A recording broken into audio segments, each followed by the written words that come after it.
Baiklah, saya akan menjelaskan pengertian dari hukum keperawatan. Hukum keperawatan adalah sistem peraturan hukum yang mengatur hak dan kewajiban para profesional keperawatan dalam menjalankan praktik mereka. Ini termasuk aturan-aturan yang mendefinisikan apa yang harus dilakukan dan apa yang dilarang dalam bidang keperawatan, serta memberikan perlindungan hukum kepada perawat dalam melaksanakan tugas-tugas mereka. Dalam konteks di Indonesia, diatur dalam Undang-Undang Nomor 38 Tahun 2014 tentang keperawatan yang menegaskan bahwa perawat harus melengkapi sarana dan prasarana pelayanan keperawatan sesuai standar pelayanan keperawatan dan peraturan perundang-undangan. Baik, di sini saya akan menjelaskan terkait tujuan hukum keperawatan. Yang pertama terkait perlindungan hukum, memberikan perlindungan bagi perawat dalam menjalankan tugasnya serta melindungi hak-hak pasien. Yang kedua terkait standarisasi praktik, menetapkan standar praktik keperawatan yang aman dan efektif sehingga perawat dapat memberikan pelayanan yang berkualitas. Oke, selanjutnya tentang pengaturan tanggung jawab. Mengatur tanggung jawab dan kewenangan perawat dalam memberikan asuhan keperawatan, termasuk kolaborasi dengan tenaga kesehatan lainnya. Dan yang keempat, peningkatan kualitas pelayanan dengan meningkatkan kualitas pelayanan kesehatan melalui kepatuhan terhadap kode etik dan hukum yang berlaku. Kita mengetahui dari tujuan hukum keperawatan itu, kita beralih ke landasan hukum keperawatan. Yang pertama itu dalam Undang-Undang 1945 itu terdapat dalam pasal 28H ayat 1, pasal 28 ayat 28I ayat 1. Yang ketiga itu pasal 28G ayat 1 Undang-Undang Kesehatan, itu ada pasal 310 Undang-Undang Nomor 17 Tahun 2023 tentang kesehatan. Selanjutnya ada di Undang-Undang Keperawatan. Yang pertama itu pasal 1 angka 1 Undang-Undang Nomor 38 Tahun 2014 tentang keperawatan. Yang kedua, pasal 4 Undang-Undang Nomor 38 Tahun 2014. Yang ketiga, pasal 5 Undang-Undang Nomor 38 Tahun 2014. Yang keempat, ada pasal 6 Undang-Undang Nomor 38 Tahun 2014. Selanjutnya, landasan hukum terdapat di Peraturan Pemerintah atau PP. Yang pertama, Peraturan Pemerintah Nomor 47 Tahun 2021 tentang penyelenggaraan bidang rumah sakitan yang mengatur tentang fasilitas pelayanan kesehatan untuk mendukung tugas kesehatan. Selanjutnya ada Peraturan Pemerintah Nomor 60 Tahun 2014 tentang pendidikan kedokteran, yang mana di sini mengatur tentang pendidikan profesi kesehatan, termasuk di situ ada perawat untuk menghasilkan tenaga kompeten. Selanjutnya akan disampaikan oleh Saudara Irfan. Baik, selanjutnya adalah Peraturan Menteri Kesehatan atau Permenkes.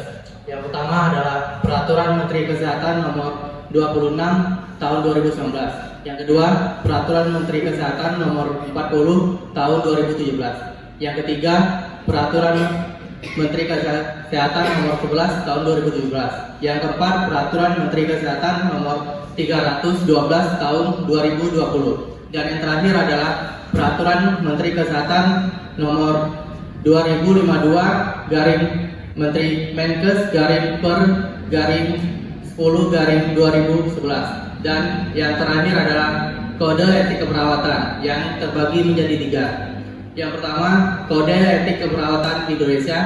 Yang kedua, Kode Etik Keperawatan atau American Nurse Association.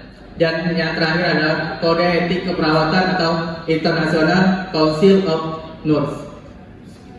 Saya akan menjelaskan tentang hak dan kewajiban perawat. Berdasarkan Undang-Undang Nomor 38 Tahun 2014 tentang kesehatan yang telah mengatur tentang hak dan kewajiban perawat. Pada bagian 6, bagian 1 tentang hak dan kewajiban pada pasal 36 Undang-Undang Nomor 38 Tahun 2014 tentang perawat menyebutkan bahwa hak perawat dalam praktek keperawatan yaitu sebagai berikut. A. Memperoleh perlindungan hukum sepanjang melaksanakan tugas sesuai dengan standar pelayanan, standar profesi, standar prosedur operasional, dan ketentuan peraturan perundang-undangan. B.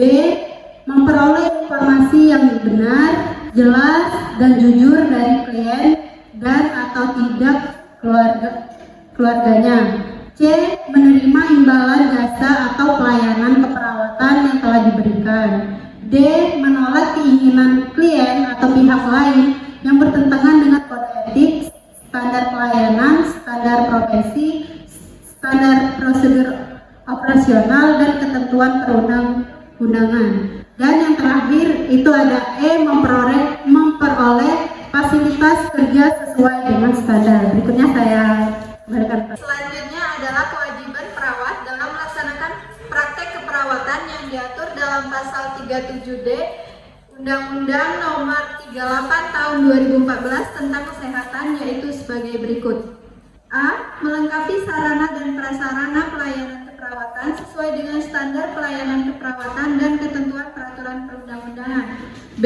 Memberikan pelayanan keperawatan sesuai dengan kode etik, standar pelayanan keperawatan, standar profesi, standar prosedur operasional, dan ketentuan peraturan perundang-undangan. C. Merujuk klien yang tidak dapat ditangani kepada perawat atau tenaga kesehatan lain yang lebih tepat sesuai dengan lingkup dan tingkat kompetensinya. D. Mendokumentasikan asuhan keperawatan sesuai dengan standar.